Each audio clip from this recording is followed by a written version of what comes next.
एक बार का जिक्र है। थर के रेगिस्तान में एक छोटे से गांव के करीब एक बूढ़ा शख्स बशीर अपने ऊँट लालो के साथ रहता था। लालो उसके लिए सिर्फ एक जानवर नहीं, बल्कि उसका दोस्त, साथी और जिंदगी का सहारा था। बचपन से पाल रखा था, बरसों का साथ था। गर्मियों की तपती धूप हो या सर्दियों की ठंडी रातें, दोनों हमेशा साथ रहते। बशीर के पास कुछ ज्यादा दौलत नहीं थी। वो लालो पर सवार होकर गांव गांव सब्जियां और दूध बेचता, और जो थोड़ा बहुत कमाता इसी में गुजर बसर करता। गांव के बच्चे लालू से बहुत मोहब्बत करते थे। वो उन्हें अपनी नाक से हल्का सा धक्का देता और बच्चों की हंसी गूंज उठती। एक दिन बशीर बहुत बीमार हो गया। बुखार में तत्ता चारपाई पर बेहोश पड़ा रहा।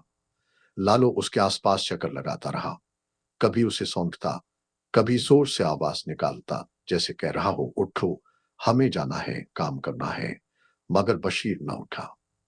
पड़ोसियों ने उसे अस्पताल ले जाने की कोशिश की, लेकिन कोई सवारी ना मिली। तब लालो खुद चारपाई के पास बैठ गया, जैसे कि अपने मालिक को उठाने की जिद कर रहा हो। जब कुछ ना हुआ तो लालो ने खाने पीने से इनकार कर दिया। 3 दिन तक उसने ना कुछ खाया न पिया, बस बशीर की बंद आंखों को तके जा रहा था। चौथे दिन बशीर का इंतकाल हो गया। जब उसे दफनाने के लिए ले जाया जा रहा था, तो लालू भी पीछे पीछे चल रहा था, सर झुकाए, आहिस्ता आहिस्ता। जनाजे के बाद लालू उसकी कब्र के पास बैठ गया। वहीं बैठा रहा दिनों, हफ्तों। लोग उसे खाने को लाते। गांव के बुजुर्ग कहते हैं कि मोहब्बत और वफादारी का जो सबक लालू में दिया, वो शायद इंसान भी न दे सके। ये ऊंट नहीं, बशीर का साया था।